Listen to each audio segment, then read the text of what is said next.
With some overseas Habs defensive prospects continuing to dominate, you have to think that Kent Hughes might be looking to trade some of them in the future for some amazing assets. We'll be talking about a couple of guys who are really outperforming their expectations, plus a Juraj Slafkovsky quote that shows that he is in the perfect mindset for this upcoming season. So stick around for this edition of Habs Digest.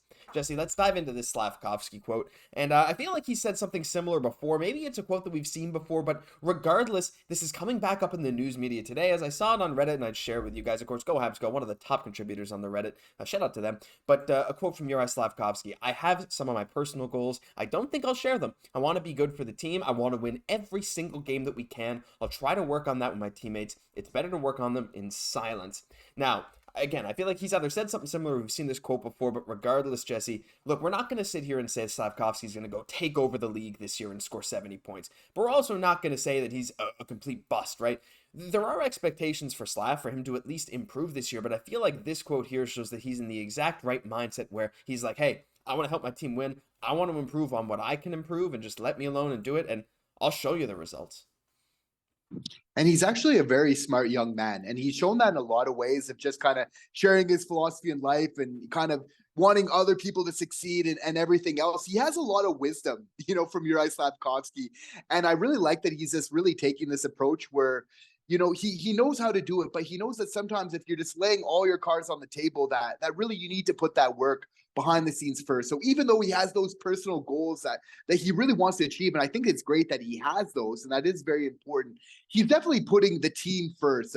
That's what he wants to work towards, is just having a team that just competes every night and winning as much as possible. So really working on those goals, and I feel like Juraj Slafkovsky, like, if you ever seen this man on an exercise bike, he knows how to work. He's the type of guy where it's like, if he puts his mind to something, he's going to make it happen. He's extremely determined. And I think he's going to use a lot of his experiences from last year to just really fuel him even more this year. And I think he's going to surprise us. And he's just making me excited just to watch him play. Yeah, I think there's a snowball effect coming in, and I'll elaborate a bit on that right now, Jesse. And what I mean by that is when we saw Slafkovsky in his draft year, right, with Team Slovakia, he oozed confidence. He was able to use his size and speed like a horse, right? Just Josh Anderson, power horse, whatever, and skate through everyone, put some pucks in the net, and he just oozed confidence. And when he had confidence with Montreal this year, he really shined. And I think the big thing for Slafkovsky is if he develops like he wants to this year, right? If he decides to work on these things and he starts seeing progress in his own game, that will only be a boost of confidence for himself. And that in turn, I think, will bring back that confidence we saw in his draft year and that ability to really dominate, at least on the NHL level of ice. So we're hoping to see that. But yeah, the fact that he's in this mindset is wonderful and awesome to see. But we got to dive into some other prospects, Jesse. And the first one is Bogdan. And we talk a lot about Bogdan. He's turning into one of our favorite prospects here at Habs Digest, and for good reason. We've talked about how he had the C for a game in the KHL, talking about how he was playing 24 minutes a game, he's scoring goals, he's getting points. Well, guess what? He was just named Defenceman of the Week in 3 games this week for Torpedo Nizhny Novgorod, 4 points. Jesse, as a 20-year-old, he's averaging 25 and a half minutes a game of ice time. This guy's leading his team. He is their best defenseman, not only his team's best defenseman, but the KHL's best defenseman of week 3. Yes, I know he's probably only going to come over in 26, 27, but my goodness, I mean, I feel like every single day there's a new Bogdan update that just gets me more and more hyped for this guy. I think we're going to need to give him like a new nickname if he keeps playing like this. Like wait for it. Like, okay, the Bogdaninator. The Bogdominator. Something. I'll work on it. I'll get back to you on this. Anyway, it's a work in progress. It's fine. Right? Yeah. He needs something. He's that type of player, but no, like, obviously showing out that much, like playing 25 minutes, like, is he even getting off the ice? 3 assists, 1 goal in 4 games, is doing a little bit of everything, which is just so nice to see. And obviously he's showing out at such a young age in the KHL. It just really has to make you think of what he's going to do when he does get over here to the North American ice. It seems like it's really kind of lining up nicely, even if we don't get him before that. He's going to come here as a really nice, I wouldn't say finished product, but like a very refined NHL ready player. Yeah, and the thing is with guys in his position, right, you draft a 19, 20-year-old defenseman. A lot of the times they don't break into the NHL until they're 23 or 24 years old, whether they're playing overseas or in the AHL or what have you. And Bogdan guess what? His contract is up when he's just a few days shy of his 24th birthday, I believe, or something like that. He's basically 24. He would be 24 at the start of the next NHL season. And that's about the exact time when a lot of guys like him would break into the NHL. So I feel like allowing him time, I mean, already teams are like saying, oh, well, we want to have control of their development. We want to give him minutes. This guy is doing what we want Reinbacher to do, right? What we want another guy that we're going to talk about in a minute to do. He's getting that top level ice time. He's on their power play. He is the best defenseman in the KHL for this week. And I just feel like, at the very least, if he decides to come over to Montreal in a few years, Jesse, do you see him as slotting in as a potentially top 4 guy if he stays on this pace? Well, he fits a lot of boxes that we would really like, right? Obviously having that offensive game, but being able to lay the body a little bit as well. As we know, even from going back in the days of PK Subban and Alexei Emelin, it's Habs fans, we love old defenders that could lay the body. And even quite recently, we've had some kind of like that. So I know many of us would love to have this type of player back with us, but obviously he's just doing amazing things. Like what he's doing at such a young age is really, is really quite remarkable. So, I mean, he is projecting very high. And I think, it would be very unwise for us to try and tap him out and say, okay, this is what he's capable of doing and this is what he's not. Because, I mean, he seems to be proving everybody wrong so far. Yeah, and he is doing amazing things. And speaking of another guy, I don't know if this other guy is necessarily proving people wrong, but regardless, this other guy is showing up, and that's Adam Engstrom. He's insane. I mean, there's no other words that I can really use. Lassi Alinen, one of the Finnish reporters for Elite Prospects, he had this paragraph that I'm not going to make you read. If you want to pause, you can read the whole thing, but I'll summarize it. But basically, he says he could be a top-end SHL defender, and if he's not already a top-end, he's on the cusp. He facilitates offense on the rush all the time, and he's quite a decent defender, while that's maybe not his top strong suit.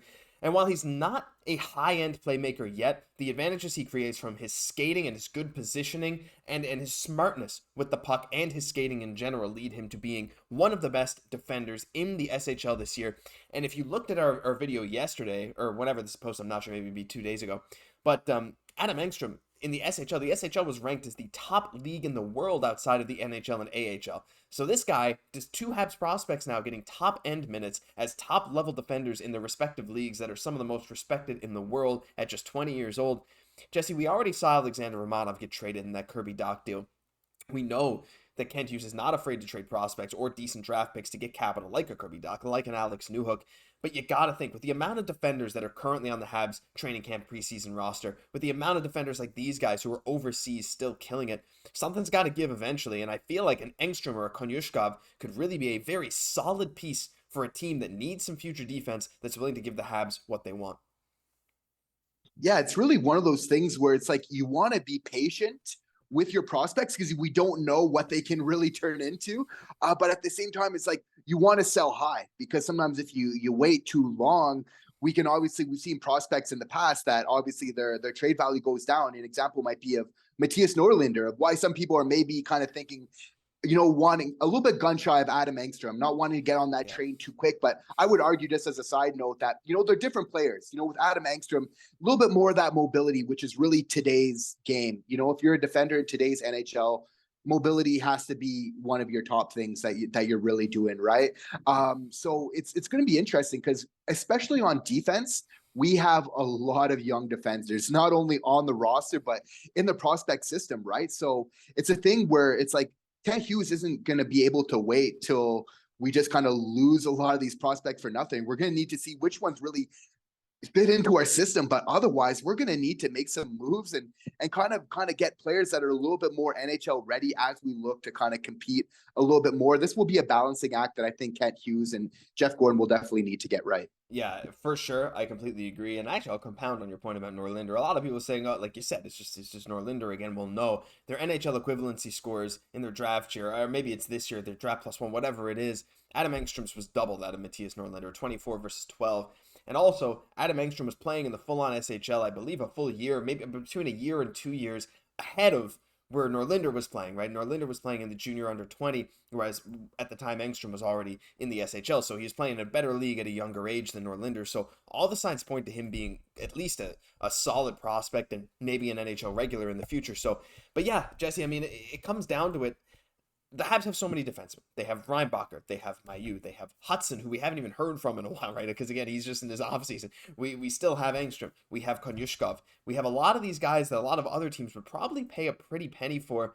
Do you think, like, if Kent Hughes is out there looking and he sees a star winger, do you think he could toss a few of these guys, like something like a Jordan Harris for the left side, a Bogdan Konyushkov, and some future draft capital, because the Habs have like 17 full drafts worth of picks in the future? I feel like at this point, they've done such a good job of stocking up that I think something big could seriously be coming.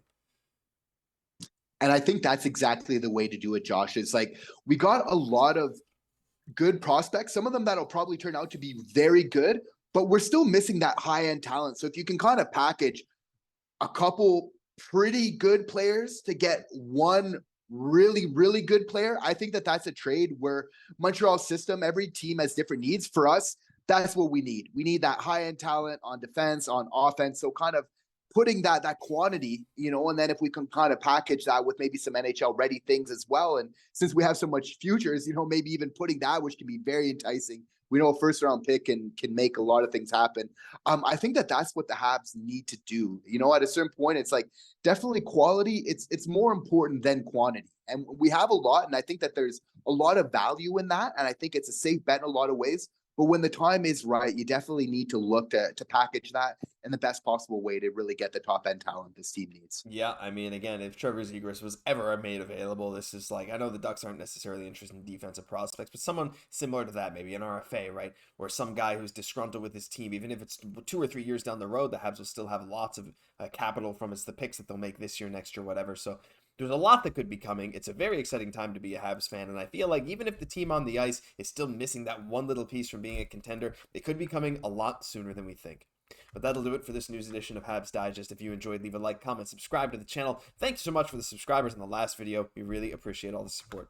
I'm Josh Gosse for my co-host Jesse Poirier. We'll catch you in the next one.